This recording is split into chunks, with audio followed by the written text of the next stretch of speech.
තස්ස භගවතු අරහතෝ සම්මා සම්බුද්දස්ස. හොඳයි, අපි උදේ වරුවේදී සාකච්ඡා කළා. ඒ වගේම යම් දුරට අවබෝධයක් ලැබුවා මේ සෝතාපන්න ඵලය කියන්නේ කුමක්ද? ඒ වගේම සෝතාපන්න ඵලය උදා කර ගැනීම සඳහා ඇතිවන්නා වූ සම්බාධක, ඒ වගේම බිඳහෙළිය යුතු සංයෝජන බැමි තුන පිළිබඳව. දැන් මේ සෝතාපන්න භාවයේ පිළිබඳව තමයි සාකච්ඡා කරගත්තේ. සෝතාපන්න කෙනෙක් බවට පත් වුණාට පසුව ඒ කෙනාගේ හැසිරීම කොහොමද කියලා අපි තේරුම් ගත්තා. දැන් පිළිවෙලින් ක්‍රමානුකූලව මාර්ගඵලවලට යන ආකාරය ගැනයි මේ මොහොතේ අපි දැනගන්නේ. සෝවාන් ඵලයෙන් පසුව ඉතිරි මාර්ගඵල තියෙනවනේ නේද? අපි මේ පියවර පිළිවෙල දැනගෙන ඉන්න ඕනේ. ඒක ගොඩක් හොඳයි.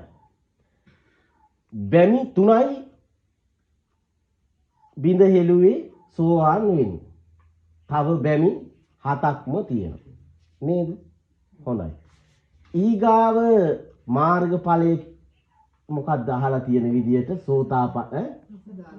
සකු르දාගාමි ඵලය, සකදාගාමි ඵලය, සෝතාපන්න ඵලයෙන් පසුව සක්කාය දිට්ඨි, විචිකිච්ඡා, සීලබ්බත පරාමාස කියන මේ බැමි ප්‍රවාහණය කරාට පසුව මම උදේ වරුවේදී පුංචි මතක් කිරීමක් කළා. මේ සෝතාපන්න වෙන කෙනාට වස්තුකාමයයි ක්ලේශකාමයයි තියෙනවා කියනවා. දැන් අපි බලන්න ඕනේ මොකද්ද මේ වස්තුකාම ක්ලේශකාම කියන්නේ මොනවද කියලා. සෝතාපන්න උනත් පවතින වස්තුකාම ක්ලේශකාම කියන්නේ මොනවද කියලා අපි තේරුම් ගන්න ඕනේ. වස්තුකාමීය ක්ලේශකාමීය සෝතාපන්න වුණ කෙනාට තිබුණට ඒකේ පොඩි වෙනසක් තියෙනවා පෘථග්ජන කෙනා හා සමානව නෙවෙයි. හොඳද? දැන් සාමාන්‍යයෙන් කම්සැප විදීමේදී පෘථග්ජන කෙනෙකුට ඒකේ කෙලවරක් නැහැ. ඒක හොයාගෙන යෑමක් තියෙනවා. දැන් උදාහරණයක් හැටියට ගත්තොත් එහෙම අපේ ওই ශරීරයේ හැදෙනවනේ දද කුෂ්ඨ කියලා જાතිය. දැන් දදයක් කුෂ්ඨයක් හැදුනහම අපිට මොකද වෙන්නේ? ඒක කහනවා. ඒක කහගෙන යනකොට පොඩි සනීපෙකුත් තියෙනවා නේද? සෝතාපන්න කෙනෙකුට දදයක් කුෂ්ඨයක් හැදෙන්න පුළුවන් නේ. සනීපෙට ඒක කහනවා හොඳයි කියලා. හැබැයි සෝතාපන්න කෙනෙක් තවත් දදයක් තිබ්බොත් ෂෝක් කියලා හිතන්නේ. තියෙන දදී හොඳ කරගන්නවා. පෘථග්ජන භාවයේ ස්වභාවය තමයි දදයක් හරි කමන්නේ කහ ඉන්න තව එකක් තිබ්බොත් හොඳයි කියලා හිතෙනවා. ඔය පෘථග්ජන භාවයේ ස්වභාවය. ඒ හැටි. නැවත අප්‍රමාණව හොයා යනවා. ඒක මහා භයානක දෙයක්. භයානක දෙයක් කියලා කියන්නේ අතිශයින්ම භයානකයි. ඒ වගේ කෙලවර කොහේ වාගේ නවතීද? මරුණට පස්සේ සමහර විට ඇඳ යට, සමහර විට gedara මුල්ලේ, සමහර වත්ත කොනේ, සමහර විට යටලී ඕන් ඔය වාගේ නවතිනවා.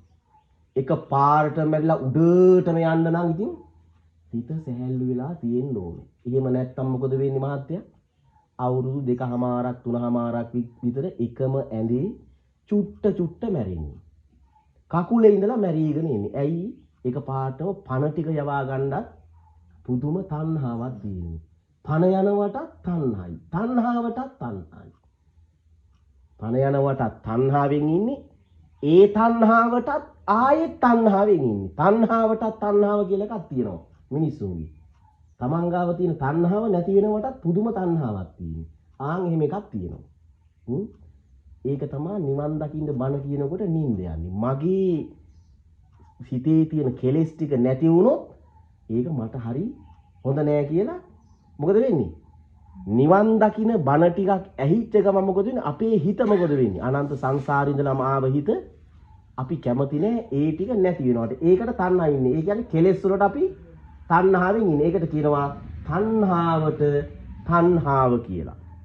හොඳද? එතකොට කාමරාග පටිග කියලා ක්ලේශ බන්ධන දෙකක් තියෙනවා මහත්තයා.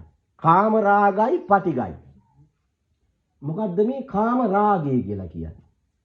දැන් රාගය කියලා කියන්නේ නම් මොන වාගේ දෙයක්ද? රූප දැන් අපි දැනගත්තානේ. දැන් සක්කාය දිට්ඨියේදී කාය කියන්නේ මොකද්ද? රූප කාය, ශබ්ද කාය ඕවට බැඳිනවා. දැන් ඒවට බැඳි එව්වම අග්‍ර කරගෙන එව්වා පසුපස යනවා නම් හැමතිස්සෙම ඒක රාගය. ඒකම අග්‍ර කරගන්නවා. ඒ තරම් ලොකු එකක් නෑ. මේ ලෝකේ ඒ තරම් ලොකු එකක් නෑ කියලා හිතේ තියාගෙන. ඒ වගේ දෙයකට බැඳුනාම අන්ධ වෙලා ඒක විතරයි පේන්නේ.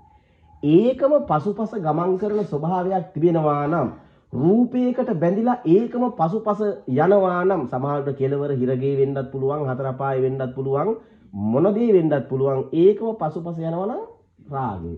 කාම රාග කියලා කියන්නේ.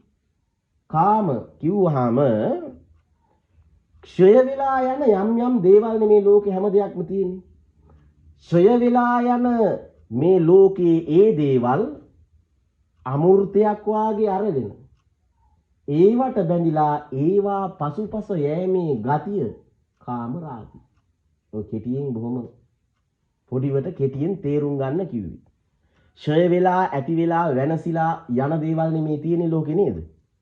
ඒ දේවල් අග්‍ර කරගෙන ඒවා පසුපස යෑමේ ගතිය. ඒක යම්කිසි දුරකට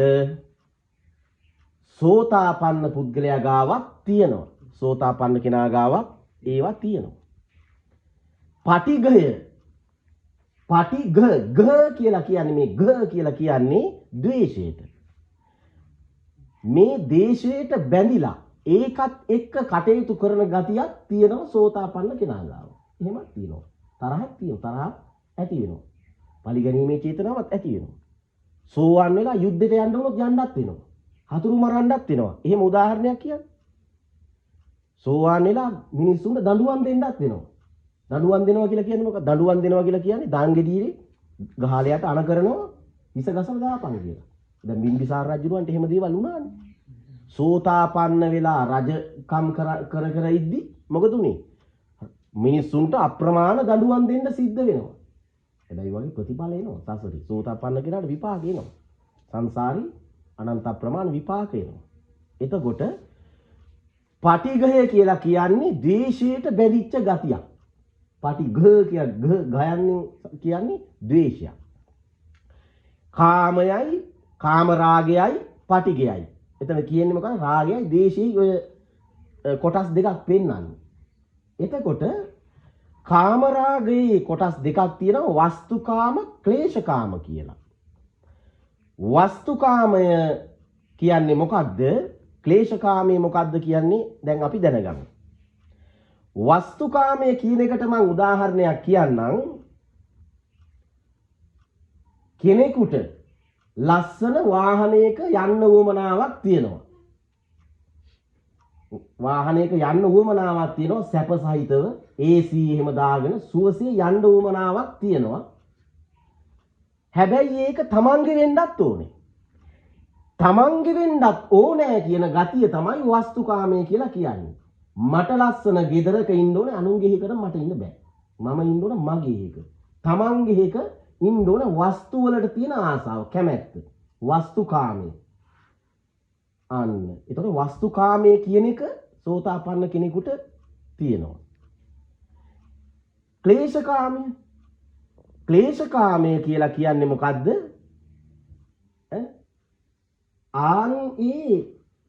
නිවසක ඉන්න ඕනේ. එහෙමත් නැතිනම් වාහනයක යන්න ඕනේ. සුව ලබන්න ඕනේ, සැප ලබන්න ඕනේ.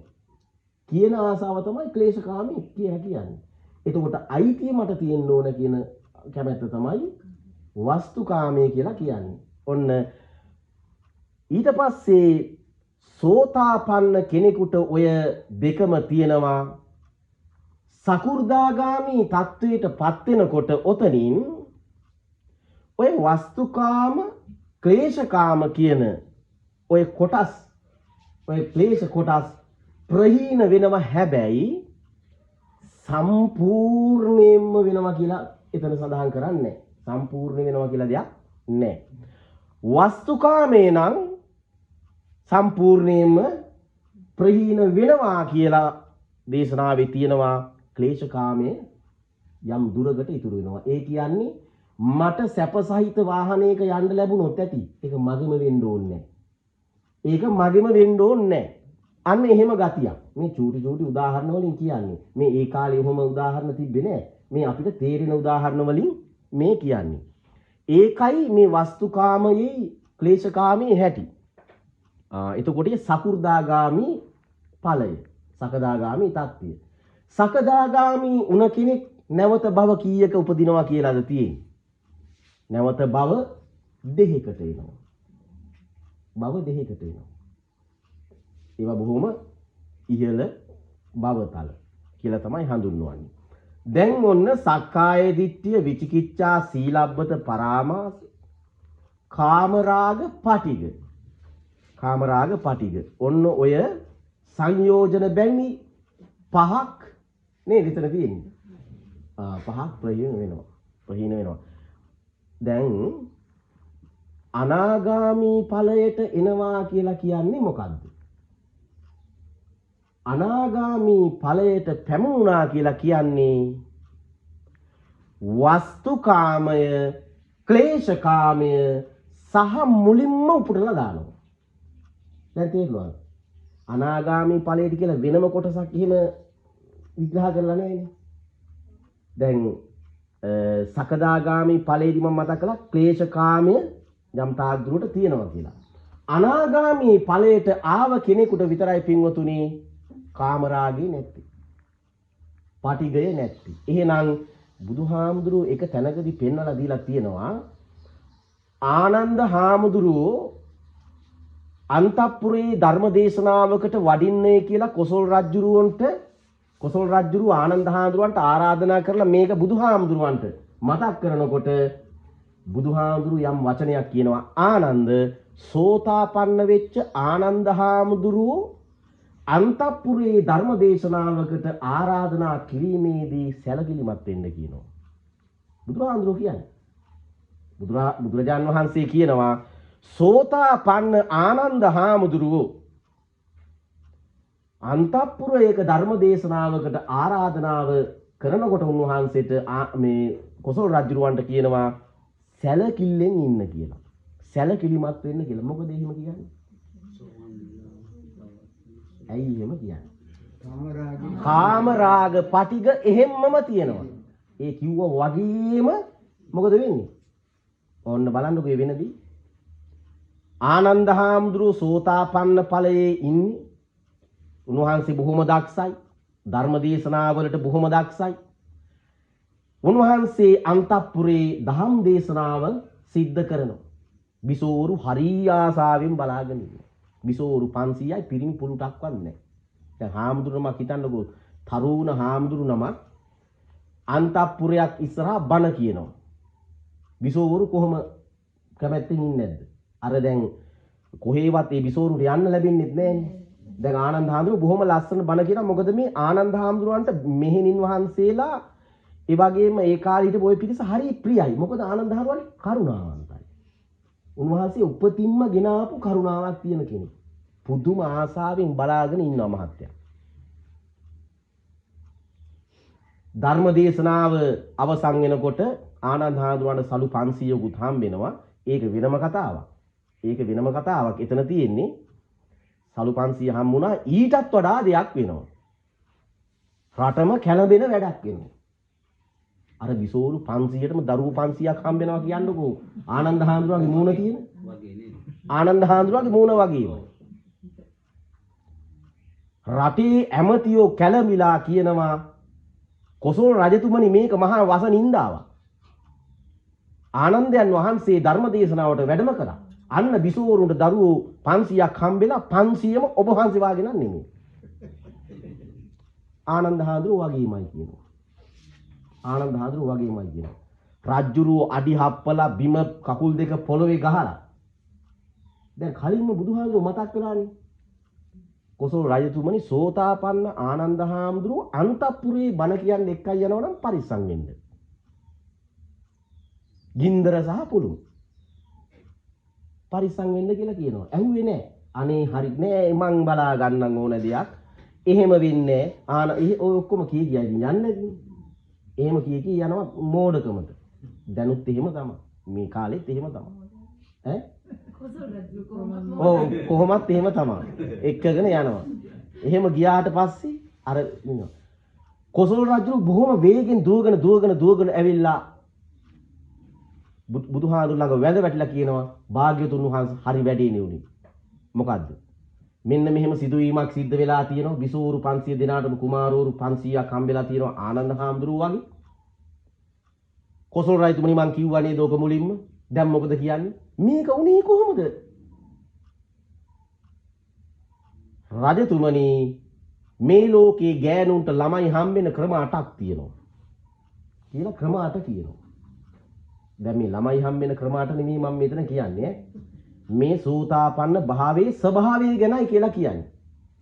එකක් තමයි සාමාන්‍ය ලෝකයේ තියෙන ওই රටාව කවුරුත් දන්න රටාව. අනිත් එක තමයි යම් කිසි කෙනෙකුගේ හඬට වසී වුණොත් ස්ත්‍රියක්.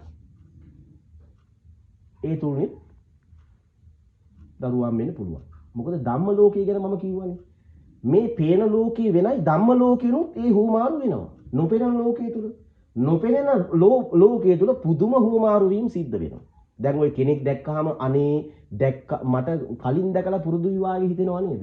ඒ හිතෙන්නේ ඔයාලගේ විඥානය කියලා එකක් අහලා තියෙනවනේ. විඥානය ඕනේ බරට යන්න ඕනේ හිත දෙක කියලා හිතන්නකෝ. ඒ හිතෙන් අර හිත කියවනවා Taman දන්නේ නැහැ.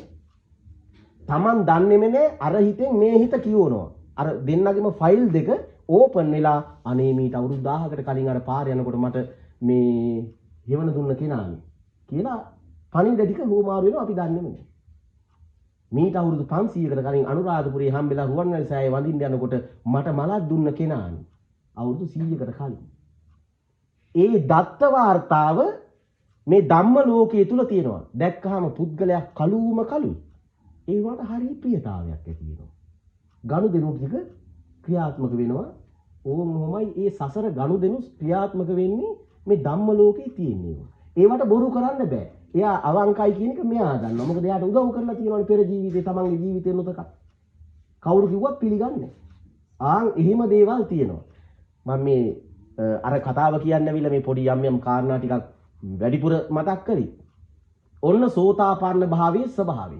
එතකොට ඒ වාගේ සිදුවීම් වෙනවා. අනාගාමී වෙන කෙනෙකුට විතරයි කාමරාග පටිඝ නැත්තේ රහසින්වත් එවැනි දේවල් නැහැ. රහසින්වත් නැහැ. වචනයකින්වත්, ඉංගියකින්වත්,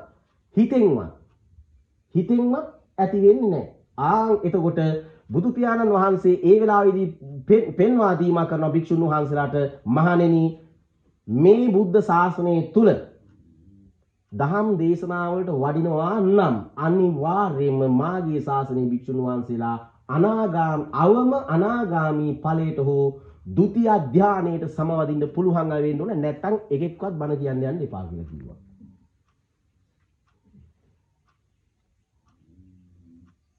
හරිනේ.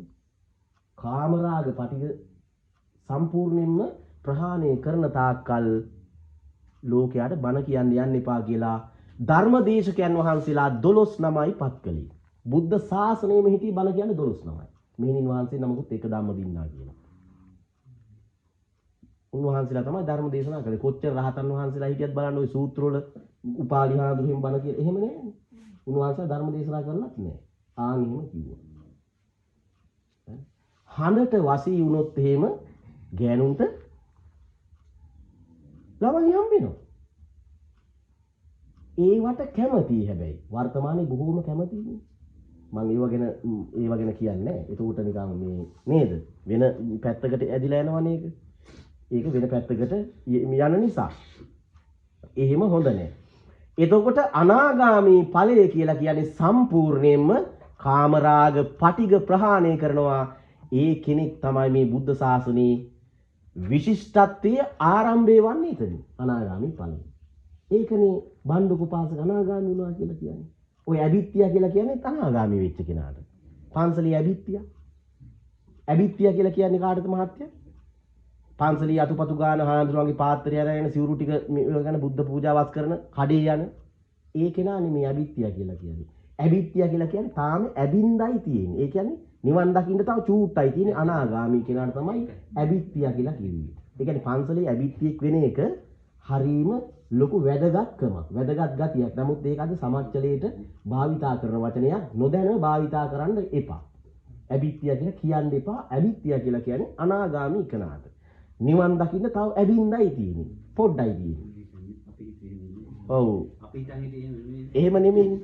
දැන් ඒ වාගේ වචන තියෙනවා. ආදි කාලේ ඉඳලම පැවතෙන වචන තියෙනවා. හාමුදුරුවෝ ළඟින් ඉන්න කෙනානේ ඇබිත්තිය කියලා කියන්නේ. ඒ කාලේ හාමුදුරුවෝමක් කියලා කියන්නේ රහත් භාවයෙන් මෙයා නවතින්නේ නෑ හාමුදුරුවෝ. ඒ උත්තම ස්වාමීන් වහන්සේගේ ස්වභාවය ඒක. හරි. එතකොට ඔන්න ඒ අනාගාමී ඵලයේ ස්වභාවය ඒකයි. අනාගාමී කෙනෙක් රහත් නොවි මිය පරලොව ගියොත් එහෙම කොහෙද උපදින්නේ? සුද්ධාවාස බඹලොව. ඒ බඹලොව උපදින ක්‍රමයක් තියෙනවා. බ්‍රහ්මතලවල ඒ උපදින ක්‍රමවේදයක් තියෙනවා වෙනම. එකම විදිහට නෙමෙයි. සමහරු ඉපදුන ගමම්ම පිරිනුවම් පානවා. සුද්ධාවාස බඹලුව ඉපදුන ගමම්ම රහත් වෙලා පිරිනුවම් පානා ඉන්නවා. ටිකක් කල් ගිහිල්ලා පිරිනුවම් පානා ඉන්නවා. ගොඩක් කල් ගිහිල්ලා පිරිනුවම් පානා ඉන්නවා. සමහරු සුද්ධාවාස බඹලුවට මෙහෙන් චුත වෙනකොට එහෙ උපදින්නෙත් නෑ. මෙහෙන් චුත වෙලා මැදින් පිරිනුවම් පානවා. ඒවා පුදුම දේවල් තියෙනවා. එහෙ ඉපදිලත් නෑ මෙහෙ චුත වෙලා. එහෙ ඉපදිලත් නෑ පිරිනුවම් පානවා.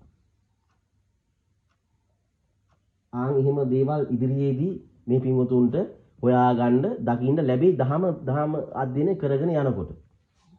එහෙම අධ්‍යයනය කරගෙන යනකොට හම්බෙයි එහෙම එවැනි දේවල්. හොඳද? ඒකට කියන වෙනම නමකුත් තියෙනවා. එහෙම පිරිනුවම් පාන රහතන් වහන්සේලාට වෙනම අන්තරා පරිනිබ්බායි කියලා. අහලා නැද්ද? අන්තරා පරිනිබ්බායි. ඒ කියන්නේ අතර පිරිනුවම් පාන්නේ. මෙහෙන් චුත වෙලා හරි ඉපදිලත් නෑ. අතර පිරිනුවම් පාලා. අන්තරා පරිනිබ්බායි කියලා කියන්නේ. එහෙම පිරිනුවම් පාපු රහතන් වහන්සේලා ගොඩක් ඉන්නවා. මේ බුද්ධ ශාසනයේ. ඒ අයගේ ධාතුන් වහන්සේලාත් නැහැ. ඉතින් කොහෙන් ධාතු හොයන්නේ? ඒ විදිහට. එතකොට ඔන්න අනාගාමී ඵලය. දැන් මේක කියනකොටත් නිින්ද යනවා නම් ඉතින් බොහොම කනගාටුයි. දැන් අනාගාමී ඵලය ගැන කියනකොට අන්තරා පරිනිබ්බායි තත්ත්වය ගැන කියනකොට අදුමතර මේ ආනන්ද හාමුදුරුවන්ගේ බණ අහලා කාන්තාවන්ට දරුවෝ හම්බුණා හරි කියනකොට හරි එහෙමත් නිින්ද යනවා නම් අපරාධි සිල් ගන්නායි. අපරාධිනේ. මෙච්චර මෙහෙම දේවල් ලෝකේ වෙනවානේ කියනකොට එහෙම නිදා ගන්න එපා. කෝටි ගාණකින් ලැබුණ අවස්ථාවක් ඔයාලට මේ ලැබුණේ. අද ලෝකේ මිනිස්සු පේනවනේ කරන කියන දේවල්. සිල් නෙමෙයි, බණ භාවනා නෙමෙයි, ආයේ මොකුත් තේරෙන්නේ නැහැ. ඒ කට්ටිය යන දිහා තේරෙන්නේ නැහැ ලෝකෙ. ඔයාලා එතන බලනකොට හරීම වාසනාවන්ත පිරිසක්. එතකොට අනාගාමී ඵලයට එන තුරුම බිඳහෙලින්න තියෙන්නේ කීයද? සංයෝජන බැන්නේ 5යිනේ. ඔන්න අර 10න් 5යි අනාගාමී වෙනකම්ම බිඳහෙලින්න තියෙන්නේ. බිඳලා දාන්න තියෙන්නේ. සෝවාන් ඵලයේදී 3යි, සකු르දාගාමී ඵලයේදී භාගයයි එතන 2යි, අනාගාමී ඵලයේදී සම්පූර්ණයෙන්ම කාමරාග පටික බිඳ හෙලන්න තියෙන්නේ. දැන් බලන්නකො ඔය මාර්ගඵල 3ටම 5යිනේ බිඳ හෙලින්න තියෙන්නේ. ඒතකොට රහත් වෙනවා කියලා කියන්නේ රහතන් වහන්සේ කෙනෙක් කියන්නේ කවුද කියලා ඒකට තේරෙනවා නේද? අති උත්තම රහත් ඵලය කියන්නේ මොකක්ද කියලා ඒතකොට තේරෙනවා නේද? තව පොඩ්ඩක් කොහොම හිතලා බලන්න. දැන් මේ පින්වතුන් හොඳ අවස්ථාවක් හැදිලා තියෙන්නේ අපේ ගෞරවනීය හාමුදුරුවෝ. ඒ වගේ මේ පන්සල මේ වගේ අධ්‍යයනය කරන්නේ. හොඳට ඒක හැදිලා තියෙන්නේ. ඊට පස්සේ රහත් භාවයට පත් වෙනකොට බිඳ හෙලෙනවා සංයෝජන බැමි පහක් බලන්න. ඒවා බිඳ හෙලනවා කියලා කියන්නේ දැන් ඔයාලට ඒවා බිඳ හෙලන්න වෙනව නේද? බිඳ හෙලන්න වෙනවා නම් මේ තියෙන ඒවා ගැන කියන්නේ. ඔන්න දැන් තමන් ගාව තියෙන ඒවා ටිකනේ දැන් මේ කියන්නේ. ඔන් බලන්නකො මේ වගේ මේවා කියනකොට ඒවා ලස්සනද කැතද කියලා ඔන්න තමන්ට තේරෙනවා. ඒවා අපි ගාව තියෙනවා. අපි හොඳයි කියලා හිතන් ඉන්නවා. අපි වෙන අවාංකයි කියලා හිතන් ඉන්නවා. ඒවට රහතන් වහන්සේ හැර මේ ලෝකේ කිසි කෙනෙක් අවංක නැහැ. පෘථජන භාවය නම් ගණන් ගන්නමද? රහත් ඵලයේ තමයි අවංකම. අනාගාමී කියන රහතන් වහන්සේ තරම්ම අවංකත් නැහැ. මේ රහතන් වහන්සේ නමක් තමයි මේ ලෝකේ අවංකම කෙනා. අවංකම කෙනා. එනවා කිව්වොත් එතෙන්ට එනවමයි. මේක මං අද වළඳන්නේ නැහැ ජීවිතාන්තය දක්වාම කියලා කිව්වොත් වළඳන්නෙම නැහැ. හරිුත්තරම එහෙම කෙරුවා. ඔව් එහෙම කරා මම වළඳන්නේ නැහැ කියලා කිව්වොත් ඒ වළඳන්නෙම නැහැ. ආයි පස්සේ චූට්ටක් විතර එහෙම නැහැ. ඒකේ චූට්ටක් අපිට කියන්න පුළුවන්. ඒක තමයි. සාරිපුත්ත මහරහතන් වහන්සේ දවසක් පිණ්ඩපාතේ වඩිනකොට ඔව් පිටිපස්සෙන් වැඩම කරපු හාඳුනන උන්වහන්සේට පොඩි අවකැපෙන වචනයක් කිව්වා. අද කාලේ හින්ට් එකක් කියලා කියන්නේ ඒකට. උන්වහන්සේට රස කැවිලි පූජා කරලා ඔය පළතුරු රස කැවිලි ಜಾති පූජා කරලා පිටිපස්සෙන් ආපු හාමුදුරුවෝ කියලා ඒ කාලෙත් එහෙම ඉතින් හාමුදුරුවෝ එක එක චරිතෙ ඉඳලා තියෙනවා. රස කැවිලි වලට නම් ඉතින් කවුද අකමැති? රස කැවිලි වලට නම් ඉතින් අගසව් වුණත් කැමතිනේ කියලා. ඔව් ඒ කලින් ස්වාමීන් වහන්සේ වඩිනවා. අද සරියුත් හාමුදුරුවෝ මුන්වහන්සේට රස කැවිලි හම්බෙලා නැහැ. උන්වහන්සේ හිතාගත්තලු මං අද ඉඳලා මං ජීවිත පිරිනුවම් පාන තුරුම රස කැවිලි වළඳන්නේ නැහැ කියලා අදිස්ථාන කළාම.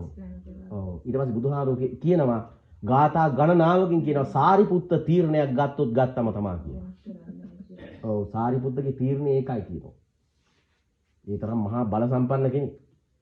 සාරිපුත්ත හාමුදුරුවෝ කවුරු හරි බැන්නොත් එimhe සමාව ගත්තේ නැත්තම් හිස හත් කඩකට පැලෙනවාමයි. ඒ තරම් බලවත්ම චරිතයක්. ඒක ශ්‍රාවක චරිතනේ.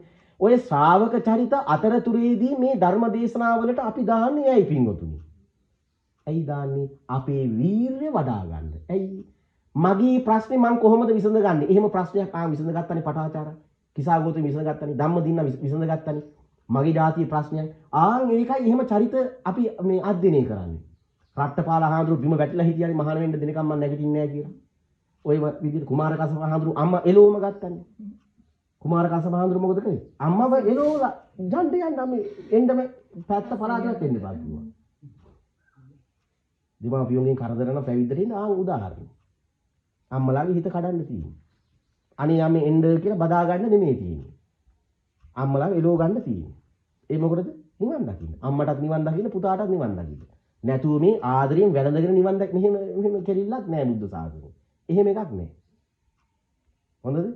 ඒකින අම්මලා දැනගන්න ඕනේ මේ දරුවෝ එහෙම පැවිදි කරාට පස්සේ හැමතිස්සෙම ගිහිල්ලා පොඩි හාඳුනේ මෙහෙම සීනි බෝලදි කොහොම එහෙම අහන්න එපා.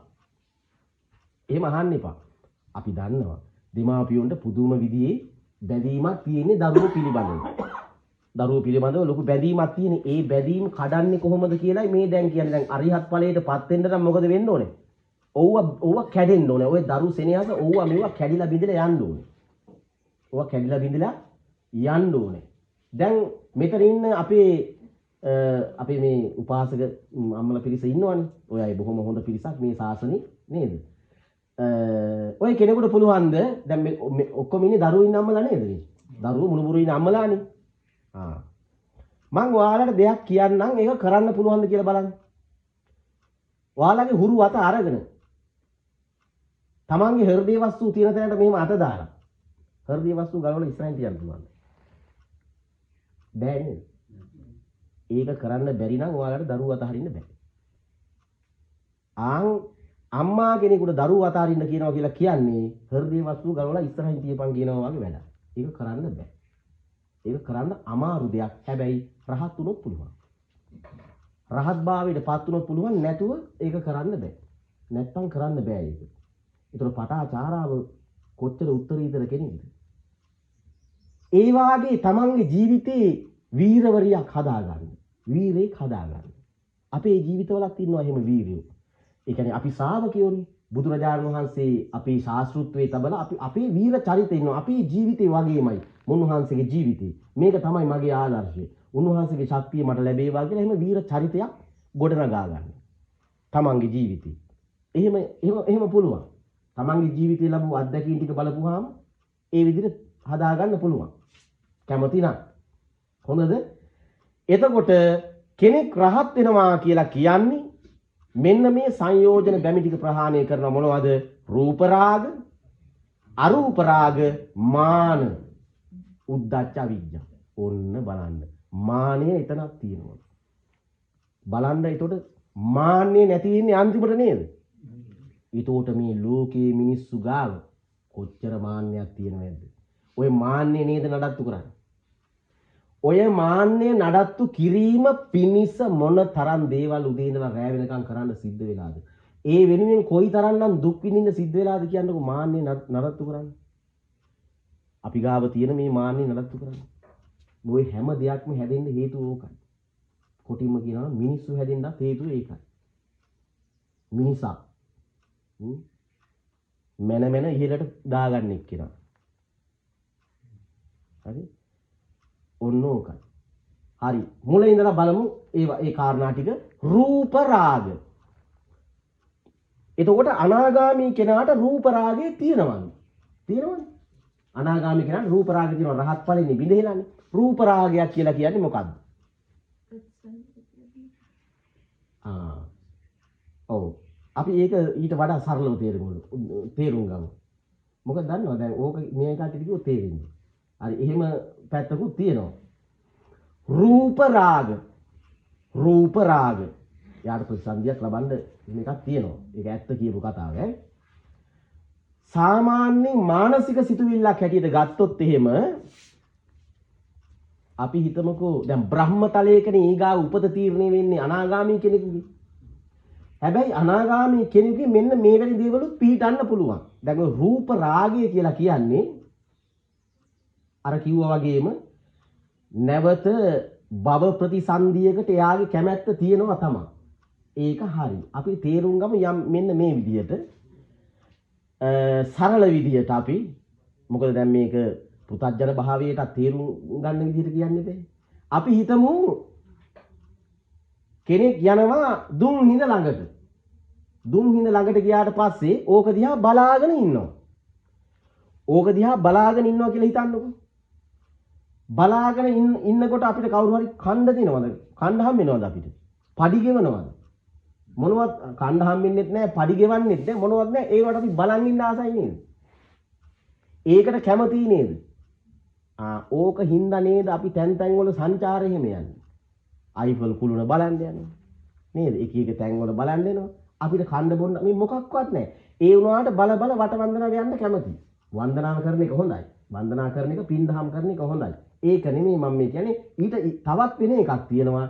අර ඒ බල බලා යන ගතිය තියෙන්නේ. ඔය රෝහිතස්ස කියලා සූත්‍රයක් තියෙනවා. රෝහිතස්ස කියන මේ කියනවා ඇති එයාත් හිටපු සංචාරකයෙක්. එයා මේ සක්වා තලයේ අඩියක් තියලා ඊගාව සක්වලට අඩිය තියෙනවා. මේ සක්වලට අඩිය තියලා ඔහොම යනවා. අවුරුදු 100ක්ම කෑම බීම මල මුත්‍රා කිරීම වලට විතරයි නවත්තලා තියෙන්නේ. අවුරුදු මේ 100ක්ම එහෙම ගිහිල්ලා. නමුත් ලෝකේ කෙලවර හොයාගන්න බැරි වෙලා.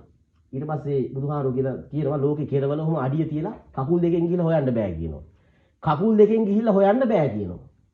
ලෝකේ කෙලවර හොයන්නේ මෙහෙමයි කියලා කෙලවර හොයන විදිහ කියලා දෙනවා. හරි? අන්න. එහෙම ක්‍රමවේදයක් හදලා දෙනවා. ඒතකොට රූප රාගය කියලා කියන්නේ අපිට කිසිම දෙයක් නොලැබුණාට ඒ රූපේට තියෙන බැඳීම. දැන් ඕක මම තව විදිහකින් කියන්නද? ඕක කිව්වහම අපි හිතමුකෝ මෙහෙම. දැන් කලින්ම කිව්වනේ අපි දෙමව්පිය පිළිබඳ අම්මලා පිළිබඳව. අම්මලා දරුවන්ට තියෙන මොන රාගයක්ද? කාම රාගයක්ද, රූප රාගයක්ද, අරූප රාගයක්ද?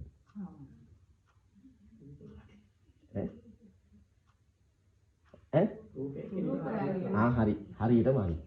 රූප රාගයක් තියෙන්නේ. ලේසි නෑ. රූප රාගයක් තියෙන්නේ. කාම රාගයක් නෑ. අන්න ඒක තේරෙනව නේද? අර උදාහරණයෙන් බැරි නම් මම මේ පැත්තෙන් බැලුවේ. මං කිව්වේ අද වටහපතින් ගහලා හරි කඩනවා කියලා සංයෝජන බැන්නේ. මං ඔන්න උදාහරණයක් කියනවා. කොල්ලෙක් ඉන්නවා. දැන් මේ තේරෙන විදිහට කියන්නේ නිදිමතක් නැති වෙන්න කියන්නේ. කොල්ලෙක් ඉන්නවා. මේ කොල්ලා ඒ ගෙදර ආහාර පහර දැන් කොල්ලෙක් හිටියොත් කෙල්ලෙකුත් ඉන්න බෑ. ඒ කෙල්ලත් එක්ක මොනවා හරි සම්බන්ධතාවයක් ගොඩනගාගෙන ඉන්නවා. සම්බන්ධතාවයක් ගොඩනගාගෙන ඉන්නවා හිතින්. මේ දෙන්න අතර කතා බහ කරනවා. ඉතින් ඒවා නරක දේවල් නෙමෙයි නේද? ඒවා කවුරුත් දන්න දේවල්. මම උදාහරණයක් ගන්න. මේ රූප රාගයේ තියෙන ඒවා ගැන මම මේ කියන්න යන්නේ. දැන් ඔය දෙන්න ඔහොම ඉන්නවා. දවසක් මේ ගෑනු ළමයා කෙල්ල කියලා කියන්නම්කෝ ඉතින්.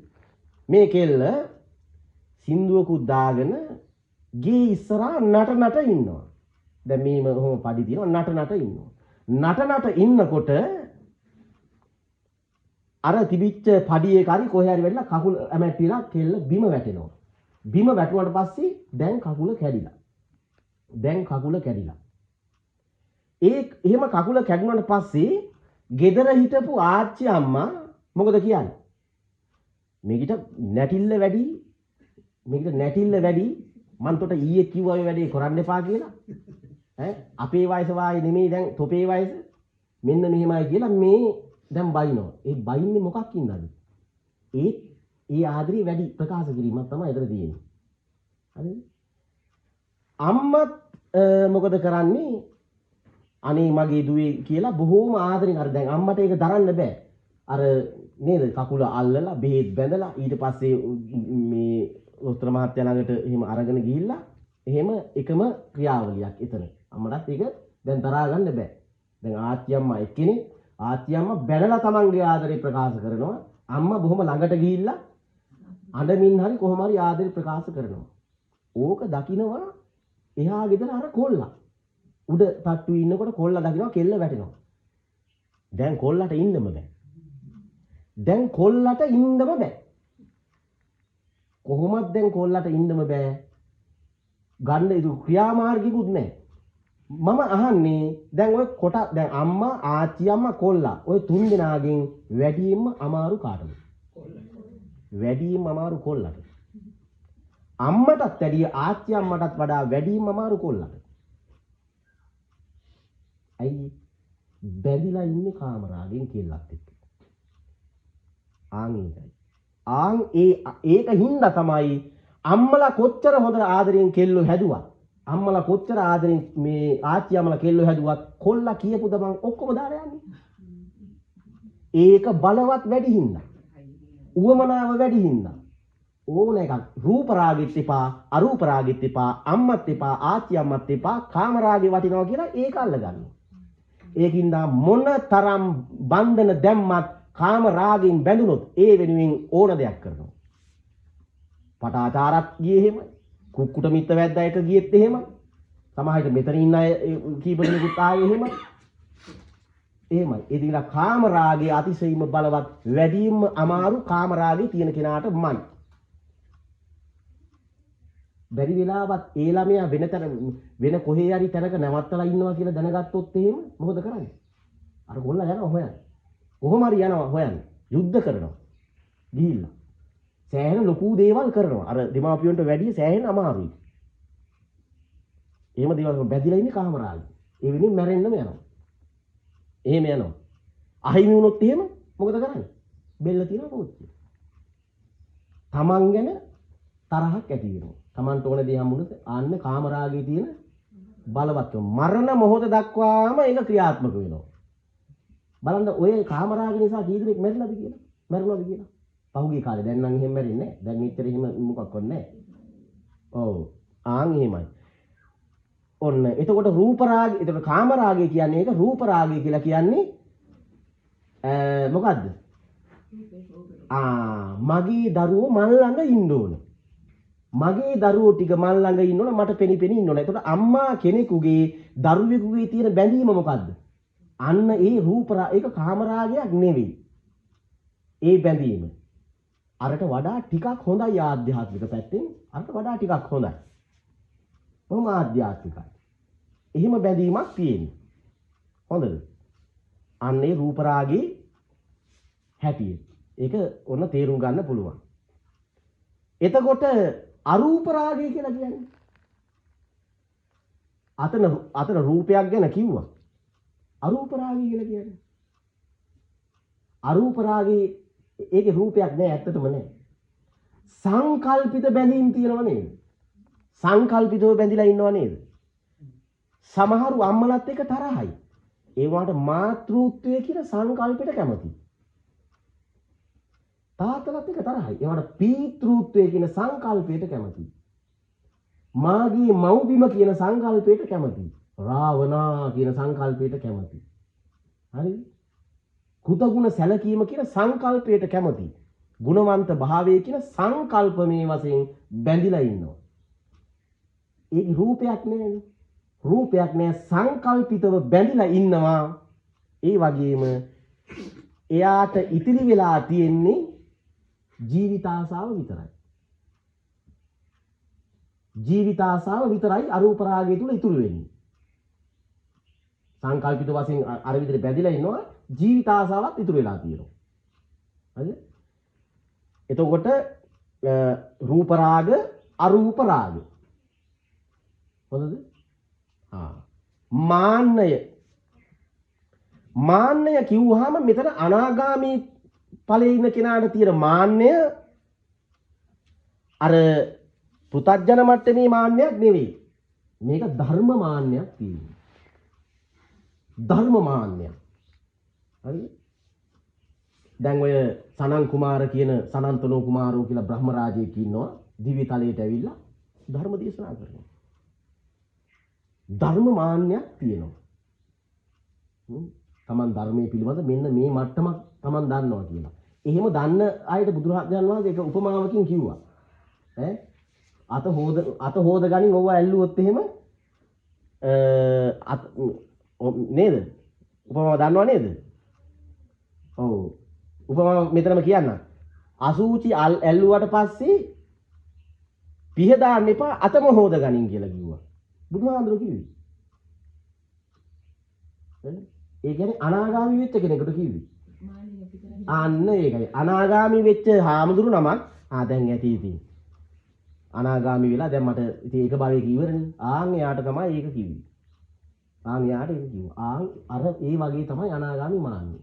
ධර්ම දේශනා කරන්නේ එතන දැන් ධර්ම දේශනා කරන්න සුසුම අනාගාමී වෙච්ච කෙනා තමයි. හැබැයි ඒකත් බුදුහාඳුරු නිවනට සාපේක්ෂව රහත් භාවයට සාපේක්ෂව අර විදිහටයි කිව්වේ. ඒතකොට සෝවාන් ඵලයේ ගණන් ගත්තේමනේ. දැන් විසාකාව මේ අනාථපිණ්ඩි සිටුතුමාලා නිවන හා සාපේක්ෂව ගණන් ගත්තේ නේ. ගණන් ගත්තේ නෑ කියන එක තේරුම මොකද්ද? තේරුම ඒක තමයි. ඒ කියන්නේ කවදාවත් දැන් බුදුරජාන් වහන්සේ ගිහි පිරිසකට බණ කියනකොට කවදාවත් කියලා නෑ පින්වතුනි අනාථපිණ්ඩි සිටුතුමා වගේ වෙන්න කියලා නෑ. විසාකාව වගේ වෙන්න කියලා තියෙනවද? නෑ කියලා නෑ. කොහෙවත් කියලා නෑ. කියලා තියෙන්නේ කොහොමද? කියලා තියෙන්නේ කොහොමද? අන්න හරි. කාන්තාවොන්ට කිව්වා වෙනමනම් වේලුකණ්ඩකී නන්ද මාතාව කුජ්ජුත්තරාව වාගේ වෙන්න කියලා. කුජ්ජුත්තරාව වේලුකණ්ඩකී නන්ද මාතාව වාගේ වෙන්න කියලා. අන්න හරි. ඊට පස්සේ උපාසකයන්ට කිව්වා ධම්මික උපාසක චිත්ත ගෘහපති උග්ග ගෘහපති ආන් මේ විදිහට වෙන්න කියලා. ඒ මොකද? අනාගාමී ඵලය උන්වහන්සේ ඉහළ කොට සැලකුවේ. අර විදිහට කිව්වේ. මට ලොකුම වෙහෙර හදලා දුන්න කෙනා මට හොඳටම දාන කෙනා එහෙම ගණන් ගත්තේ නෑ. ඒ ගිහියන්ගේ කොටසෙන් ඒ අය ගිහියන්ගේ කොටසේ තියලා තමයි සාමාන්‍ය ලෞකික ජීවිතේ එහෙම තියලා තමයි එහෙම කතා කරන්නේ. ගිහි ජීවිතය තුල ඉන්නවනම් ඉතින් මෙහෙම ඉන්න.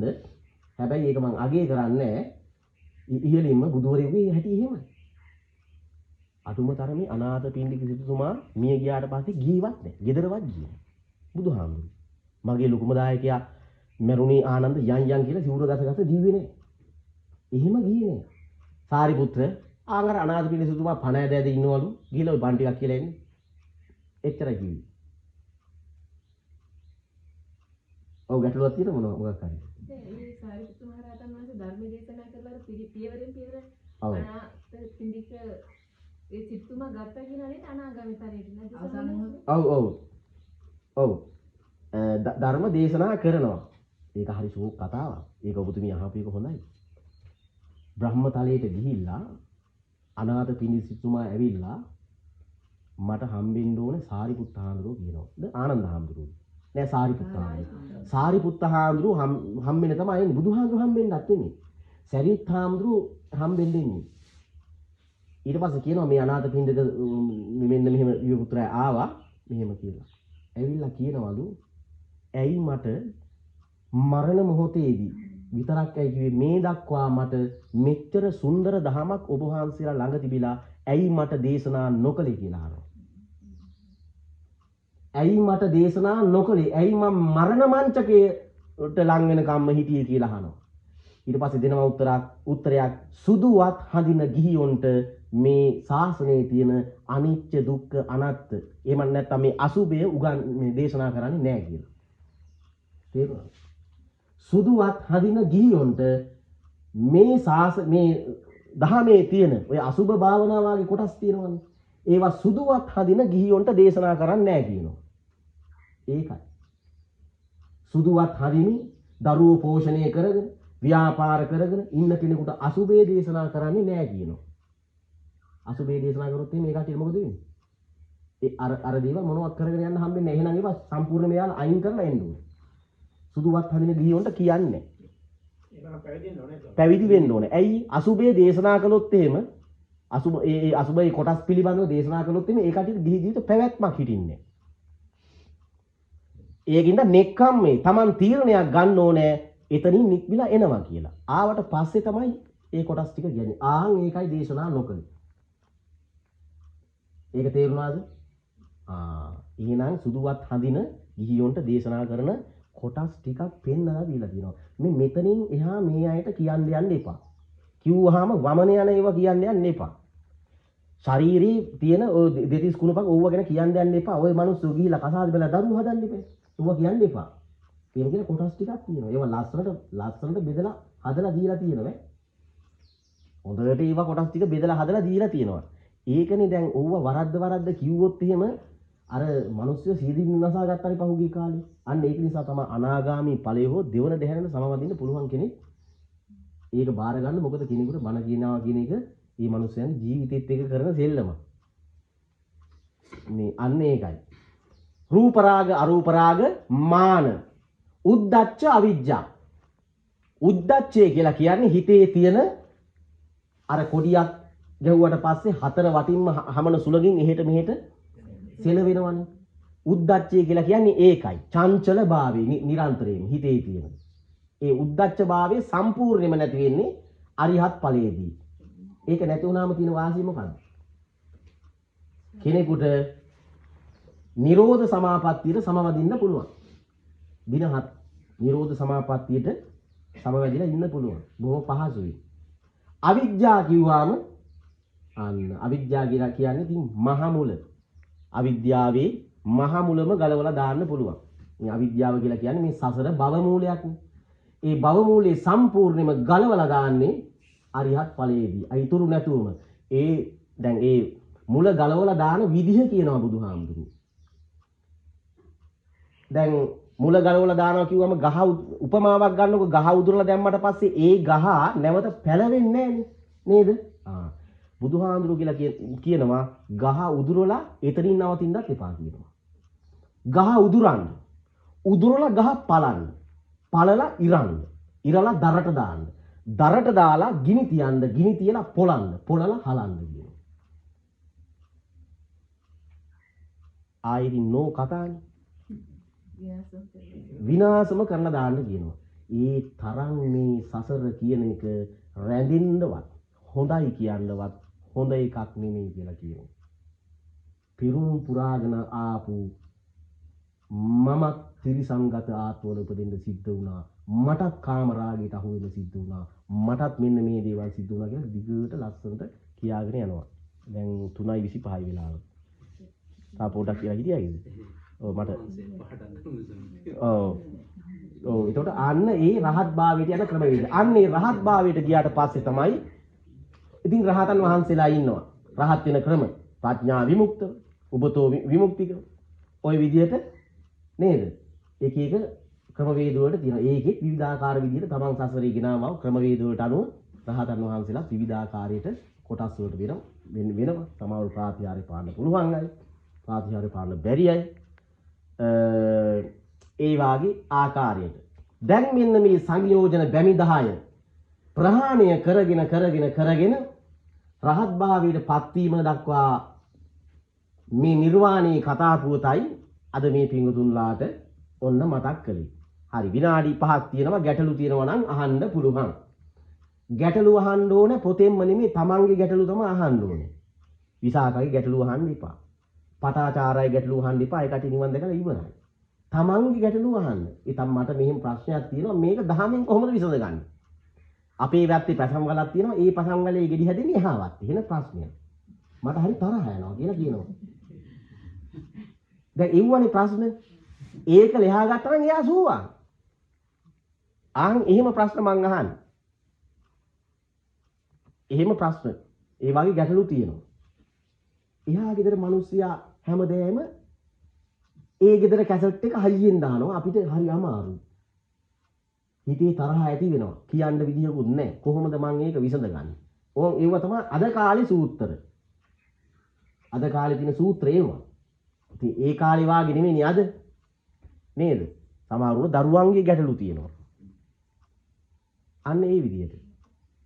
ඒ ගැටලු හෝ වෙන අනිත් ගැටලු හෝ කමන්නේ Taman තීරණය කරලා එහෙම ගැටලුවක් තියෙනවා නම් අහන්න පුළුවන් ඉතින්. නේද? මැරෙන දවස අහන්න එපා. කවුරුත් තව අවුරුදු මෙතන ඉන්න අය අවුරුදු සාමාන්‍යයෙන් 30කට මෙහාව නැහැ පොඩි ළමයෙකුත් ඉන්නවනේ. ඒ ළමයි දෙතුන් දෙනා ඇරුණාම එක්කෙනයි දෙන්නයි ඔය 3-4 දෙනා ඇරුණාම අනිත් කට්ටිය. ඒ කියන්නේ දැන් මේ 35ට 40න් විතර එහා උදවිය තව අවුරුදු 30කින් මෙහා ඔක්කොම කනස්ති. 30කින් එහා කනස්ති ඔක්කොම. ඔය අතරතුර ලෙඩ වෙනවා, බයිපාස් වෙනවා. සමහරු දැනටමත් හොරට ජීවත් වෙන්නේ. හොරට ජීවත් වෙනවා කියන එකේ තේරුම මොකද්ද? මොකද්ද? අන්න හරි. මැරෙන්න දැන් පණිවිඩය ඇවිල්ලා තියෙන්නේ. ඒ වුණාට සල්ලි ගෙවලා, කෑලි හයි කරලා, බයිපාස් කරලා ඉන්නවා. ඒ කටියට කියන්නේ හොරට ඉන්නවා. ඔව්. දැන් මේ පණිවිඩ ටික ඇවිල්ලා තියෙන යන්න කියලා. හරි? එතකොට ගැටලු නෑ නේද? ඔව්. දැන් මේ කියපු කාරණා තුල මොන හරි දෙයක් තියෙනවනම් නේද? දැන් සමහරුන්ට භාවනා කරන්න යනකොට අපහසුතාව ගොඩක් තියෙනවා. නේද? වාඩි වෙන්න අපහසුයි, නැගිටින්න අමාරුයි. ඒ වගේ දේවලුත් තියෙනවා. එහෙම තියෙනවා නම් කොන්ද විතරක් කෙලින් තියාගෙන ඉන්න. ඒ කකුල් කොහේ හරි තියාගන්න, අත් කොහේ හරි තියාගන්න, කොන්ද කෙලින් තියාගෙන භාවනාව කරන්න. හොඳද? භාවනා කරලා ඊට පස්සේ මේ බණ අහලා සෝතාපන්න භාවයටපත් උන්නේ නැත්නම් අපාය යන්නේ නැහැ කියලා කිසිම ගැරන්ටි එකක් නැහැ.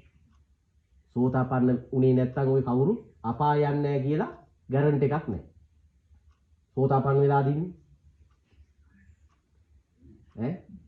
දැන් සෝතාපන්න වෙන්න තව කියන්න ඕනේ හුඟ දේවල් තියෙනවා. සෝතාපන්න වෙනවා අනිවාර්යෙන්ම. එහෙම වෙනවා. සෝතාපන්න වෙන්න කියන දේවල් ඔයාලගේ හිතින් පිළිගනීද කියන ගැටලුවක් තියෙනවා. එහෙම කෙලිම පිළිගත්තොත් හරි. සෝතාපන්න වෙලා නැත්තම් අපාය යෑමේ ප්‍රවණතාවය 99.999. සෝතාපන්න වෙලා නැත්තම්. හරි? ඒකයි. මේ මනුස්ස ජීවිතයක් ලැබලා තියෙන පුදුම විදිය දුර්ලභ විදියට තමයි ඒ ඔක්කොගෙන් මිදිලා අර සීල් ගුණ පුරුපින්ද දැන් ඒ පුරුද්දටනේ මේ අපි සීල් ගන්න. ඒ නිසා සෝතාපන්න ඵලය කියන එක උදා කරගන්න උත්සාහ කරන්න ඕන. ඉතින් මේ ප්‍රඥා ශාසනයක මේ ධහම තියෙන රටේ මේ වගේ දේශගුණයක් තියෙන රටක හාමුදුරුවෝ ඉන්න රටක දැන් බලන්නකො මෙහෙම ඉන්න පුළුවන්. වෙන රටවල එහෙම ඉන්න බෑනේ. එක්ක රස්නේ නැත්තම් සීතල ඒ වගේ දේවල් තියෙනවනේ. නේද? ගහකට වෙලා හරි භාවනා කරන්න පුළුවන්. එහෙම අවස්ථා ලැබිලා තියෙනකොට ඒ අවස්ථාව Taman නැති කරගන්නම හොඳ නැහැ. කවුරු වෙනුවෙන්ද නැති කරගන්නේ? ගනුදෙනු කාර්යය වෙනුවෙන් නෙවෙයි. ළඟට ඇවිල්ලා තියෙන ගනුදෙනු කාර්යය වෙනුවෙන්. ඒව හොඳ නැහැ කියනවා නෙමෙයි. ඒව ගැන මේ දොස් පාරුත් කියනවා නෙමෙයි. ඒ වගේ ඉතින් නිවන්ට සාපේක්ෂව හාමුදුරුවෝ හැටියට අපි මේ දේවල් අගය කරන අයත් නෙමෙයි. නේද? අපිට වගේ කරන්න බෑනේ.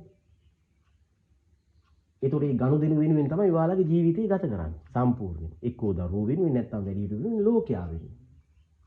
ඔයාලා හැම වෙලාවෙම තීරණ ගන්න තමන්ගේ පැත්ත හිටගෙන නෙමෙයි ලෝකයාගේ පැත්ත හිටගෙන ලෝකයා බලන්නේ මන් දිහා කොහොමද? එහෙනම් මං ඒකට ඒ විදිහට මං කරන්නේ.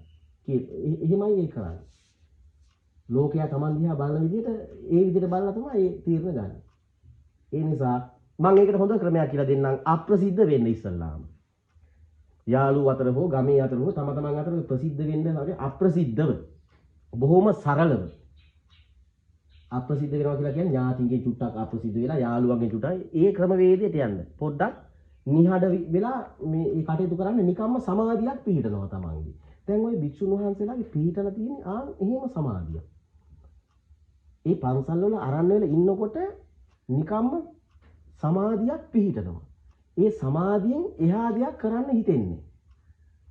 දුවන්න පයින්ද, හයියෙන් කතා කරන්න, දැන් ධර්ම දේශනාවකදී හැර එහෙම කරන්න හිතෙන්නේ. එහෙම සමාධියක් නැත්තම් අර ගැටලු වෙනවා. ඒ මොකද? සම්මා සමාධියනේ අන්තිමේක. සම්මා සමාධියටයි මේ හැමදේම කරන්නේ. සම්මා සමාධිමත් හිතක තමයි ප්‍රඥා විමුක්තිය පිහිටන්නේ. නිවන දාන්න පුළුවන්. පිහිටන්නේ අන්න එතන. ඊළඟේ සමාධිය පිහිටන්න ඕනේ. හොඳද? ආරචමාගේ කෙලවර. සමාධිය පිහිටන්න ඕනේ. ස්වාමීන් වහන්සේ අර එදිනෙදා ජීවත් වෙනකොට අර එක ගැටලු වෙනකොට කෙලෙස් ධර්ම එනවනේ හිතට. ඔව්. ඒක පාලනය කරගන්න මොකද කරන්න ඕනේ නිරන්තරයෙන් දැන් ඔය නිදහසේ හිත තියෙනකොට? ඔව්. ධම්මානුධම්ම ප්‍රතිපදාව කියලා කිව්වේ ඒකයි. ඒක වැඩිපුර තමන් අර දැන් තමන්ගේ අරමුණ කෙසේ හෝ මේ ගමන නවත්තන්න නම් වෙනදට වඩා මේ වෙනුවෙන් කාලයක් දෙන්න. හැබැයි කැපකිරීමක් නැතුව මේක කරන්න බෑ. දැන් කාලයක් දෙනවා කියලා කියන්නේ තමන් කැපකිරීමක් කරන්න වෙනවනේ. නිකම්ම හිටියොත් ඒක කරන්න බෑ. මේ වෙනුවෙන් වැඩිපුර කාලයක් ගන්න. දැන් මේ ස්ථානයේ තියෙන මේ ස්ථානයට ඇවිල්ලා පැයක් දෙකක් හරි ඉඳලා ওই බෝධිය ළඟ යන්න නිකම්ම ඒක හැදෙනවා. ප්‍රඥාව තමන්ගේ ඇතුළෙන්ම හැදෙනවා මම මොකද්ද කරන්න ඕන කියලා. දරුවෝ ඈත ඉඳලා එනකොට වෙනදා දුවගෙන ගිහලා වඩා ගන්න ගතිය ටිකක් අඩු වෙනවා. දැන් ওই වයසට කියලා කියන්නේ අඩු වෙන්න එපා. ඔව් ඒක හරි භයානක දෙයක්. දරුවෝ ඈත ඉඳලා දුවගෙන එනකොට අර අම්මලා මිදුණා කිරි අම්මලා ආච්චි මේ සීයලා නොබිදින ගතියක් තියෙන. ඉතින් ඒක හොඳ නෑ. ඒක ටික ටික අත්හරින්නම තමයි කියන්නේ. ඔව් අත්හරින එක තමයි. ඔව් ඒක අන්න ඒක හරි භයානක දෙයක්. දෙපැත්තම හොඳ නැහැ නේද? ඔව් දරුවා නොදෙන්න තමයි. හොඳ නෑ. දැන් එතනදී ඔය මායя ලෝකේ හදලා තියෙන විදිය නෙවෙයි. දරුවෝන්ගේ නිදහස් වෙලා මම එන්නම් කියලා හදද්දි කිරියම්මේ කියලා ඕන් දුවන් එනවා. ඒ මායя ලෝකේ හදලා තියෙන විදිය. මේ මාර බලවේගන මේ ලෝකේ සැකසීලා තියෙන විදිහ මේ. හරි? ඉතින් ඒවට අහු වෙන බැඳෙන්න යන්න එපා. නිකම හිතලා බලන්නකෝ දැන් මේ ස්වාමින් වහන්සේලා කොච්චර දේවල් අතහැරලාද මේ තියෙන්නේ. දැන් ගෙවල් වල එක දැන් අපි මේ මමත් ගිය අවුරුදු 10කට විතර පස්සේ උපසම්පදා වෙලා ගෙදර ගියේ අවුරුදු 10කට විතර පස්සේ. හොඳද? අපි මේ හාඳුරුත් අවුරුදු 19කට විතර පස්සේ තමයි යන්නේ. ටික කාලයක් යන්නේ නැතුව ඉතින් ඒ කටිට අපි අමතක වෙනවා. අපෙන් හම්බෙන දේකුත් නැහැ. අපි මොනවා හරි හම්බෙනවා නම් ඉතින් මොකක් හරි තියෙනවා. වැඩක් නැහැ. කියලා හිතලා සාත්‍තර බැඳීම ඉවරයි. ගනුදෙනු ටික ඉවරයි. අපෙන් ඒ කටියට දෙයක් හම්බෙන්නේ නැත්නම් ගනුදෙනු ඉවරයි. නිකමට වාගේ ඔයාලා එහෙම දැන් ඔයාලා මෙහෙම කරන්නකෝ. කොහේ හරි ගමකට ඈත ගමකට ගිය යාළුවෙකුට කියන්න මේ නම මොකද්ද මහත්තයා? මහත්තයා නම මොකද්ද? නිස්සංක මහතා රියනතුරුකින් කොළඹ මහරෝහලේදී මිය ගියේ කියලා ලියුමක් ගහන්න කියන්නේ ගෙදරට. සාද්ද නැතුව ඉන්නේ. මාස 6ක් විතර ඉඳලා ගෙදර ඇවිල්ලා බලන්නකෝ. හිත හදාගෙන. හොයලා බලනවා ඉතින්. හොයලා බලනවා ඒවට අහු වෙන්න එපා. අහු වෙන්නේ නැතුව ඉන්න. මේ කියන්නේ මේ කෑලිවත් ඉතුරුන්නේ නැහැ කියන්නේ. එහෙම ඉන්නකෝ. දැන් ඔයා ඔන්න මම හොඳ උදාහරණ ඒකම කියලාම ඉවර කරන්න ඕනේ. දැන් ඔයාලා හිතන් ඉන්නව නේද? හැබැයි මේක කිව්වොත් තරහ වෙන්න එපා මම කිව්වනේ මේක ඉවර වෙන්න ඕනේ කියලා. දැන් ඔයාලා හිතන් ඉන්නව නේද? මම නැත්තම් මුන්ට මොන මේ යන කලදසාව මොකද්ද කියලා ඔයාලා හිතනව නේද? මම හිටියේ නැත්තම් ඉතින් මම ඉගෙන ගන්නෙත් නෑ. මොනවත් නෑ කියලා හිතනව නේද? මම හිටියේ නැත්තම් මේ දරුවන්ට යන කලදසාව මොකද්ද? දැන් පැවිදි වෙන්න අනන්ත ප්‍රමාණ අය ඉන්නවා බණ අහලා. ඒ අය කියනවා මේ දරු පවුල් කඩනවා නෙමෙයි ඈ. ඔව්. එහෙම කියන්න එපා. මම මේ කියන්නේ මේ නිවනට සාපේක්ෂව මම මේ කියලා කියන්නේ. ඔයාලගේ කටයුතු එහෙම කරගෙන යන්න. මම මේ අපේ ක්‍රමයට අනුව මම මේ කියන්නේ නිකමට ඔයාලා අර මං කියපු දේ කරන්නකෝ. හරිද? දැන් ඔයාලා නිකම එහෙනම් දැන් ඔය දරුවෝ අතහැරලා ඕකට උදාහරණයක් මං කියන්නේ අර මේකට කාලේ මදි මට අර උපක ආජීවකයා තාප කියන කෙනා කසාද බැඳලා උපක ආජීවක කතාව දන්නවනේ. මුලින්ම අර බුදුහාමුදුරන්ට හම්බෙච්ච කෙනා තාප කියන වැඩි කෙල්ල කසාද බැඳලා අවසානයේදී වැඩි කෙල්ල එක එක මේ දේවල් කියලා බයිනකොට මේ උපක ආජීවකයා යන්න ලැහැත්ති බුදුහාමුදුර ළඟට. මට මෙහෙම කෙනෙක් හම්බුණා මුලින්ම කියලා එනකොට උඹට කලින් මට බුදුහාඳුරා හම්බුණා මේමයි කියලා. ගියොත් එහෙම උඹේ ළමයා පොළවේ ගහනවා කියනවා. ඉතින් ගහපිය කියනවා. පොළවේ ගහුවත් යනවද? ඔව් මං යනවා. කියලා උපකාරිය යන්න ගියා. ඒ කියන්නේ මේ කෙනෙකුට යන්න ඕන වුණොත් එහෙම ළමයා පොළවේ ගැහුවද නඩු දෙන්න ඒ මොකක්වත් අදාළ වෙන්නේ නැහැ. ඊට පස්සේ තාපත් පිටිපස්සෙන් ඇවිල්ලා ඔක්කොම මහාන වෙලා එහෙම වෙනවා. එහෙම කෙනෙකුට අවබෝධය ලැබුණොත් එහෙම යනවා. නිකමට වාගේ දැන් ඔයාලා හිතනවානේ මේ කට්ටිය මම නැති වුණොත් මොනවා කරයිද කින්න මන්ද ඔක්කොටම හොඳම දේ තමයි අර පරීක්ෂණය කරන්න අපි ඕවා ගෙවල් වල කරලා තියෙනවා. අපි ඔය පරිශ්‍රණ කරලා තියෙනවා. ඔව්. එක සැරයක් මමත් ඔය නායුණට ඇවිල්ලා හිටියා. සද්ද නැතුව. සද්ද නැතුව. හිමීටම ගෙදර යනකොට මොකුත් නැහැ. සද්දයක්වත් මොනවත් එහෙම නැහැ. සන්තෝෂෙන් ඉන්නවා. හිටපු එකම කරුමේ තමයි මම ඒකට. බලන් ගියාම. දැන් ඔයාලා හිතනවා නේද ඔයාලා තමයි ගෙදර ඉන්න මේ ඔක්කොම බලන්නේ. ඔය ගෙදර එකෙක්වත් කැමති නැහැ ඔයාලා ඉන්නවට. ඔයාලා ගිහිල්ලා බලන්න දරුවන්ට වෙනම තාත්තලා හම්බෙලා. නෝන්ලාට වෙනම මිනිස්සු හම්බෙලා. මහතුරුන්ට වෙනම ගෑනු හම්බෙලා. අපූර්වට හම්බෙනවා. ඒ අයගේ ජීවිතේ හොඳට ගත වෙනවා. හිටපු එකම කරුමේ තමයි ඔයාලා. අන්න ඒකයි වෙන්නේ මරුණට පස්සේ මේ ලෝකේ කිසිම මිනිසෙක් මරුණ එක වෙනුවෙන් අඬලා නැහැ. මේ දක්වා අඬලා නැහැ. අන්න හරි. අතීතයේ අඬලත් නැහැ, වර්තමානයේ අඬලත් නැහැ, අනාගතයේ අඬන්නෙත් නැහැ. අඬන්නේ මොකද? Tamanට නැති වෙච්ච රූපේ, Tamanට නැති වෙච්ච වරප්‍රසාද ටික වෙනුවෙන් තමයි අඬන්නේ. ඕකයි. ඔය කතාව තේරුම් ගන්න. ඔය කතාව හොඳට තේරුම් ගන්න. ඒකින්ද අපි යන්නේ නැහැ ගෙවල් වලට. අපි යන්නේ නැහැ. අපිට මොන තරම් උණුකම් තිබ්බත් එහෙම යන්නේ නැහැ. අර විදිහට කරලා බලන්න. ලියුමක් ගහන්න මේ යනවා කියලා. හරිද? හැන්දෑ වෙලාවක වාගේ ඉන්නකො. නඩු දානවා. අය නම් එන්න එපා අඩිය තිබ්බොත් නඩු දානවා කියලා කියනවා. ඈ ආන් එහෙම කරලා බලන්න. එතකොට Taman ඒ අයගේ හිතේ හිටියේ කොතනද කියලා හොඳට තේරෙනවා. නිකම් බොරුවක් ඔය කරන්නේ. නිකන් ඔය තෘප්තිය පිණිස හදාගත්ත බොරු මේ ඇක්ටිං ටිකක් ඔය ගෙවල් වල මේ හදාගෙන ඔය කරගෙන ඉන්නේ. ඒ මොකට ඉතින් වංශානුගත පරම්පරා ඕවා කියනවා. මහාන වෙනකොට ඔය ඔක්කොම ඉවරයි කියලා අපි කියනවා. මෙතෙන් පටන් වංශ පරම්පරාගත ඒ කුලගොත් සියලුම දේවල් අහෝස කරමින් මෙතෙන් පට මේ ස්වාමින් වහන්සේගේ නම මේ නමින් නම් ලැබුවා. මෙතනින් පස්සේ සියලුම නම් ගොත් වාසකම් අහෝසි කියලා අපි කියනවා. මෙතනින් පස්සේ අයිතිය කියන්න බෑ.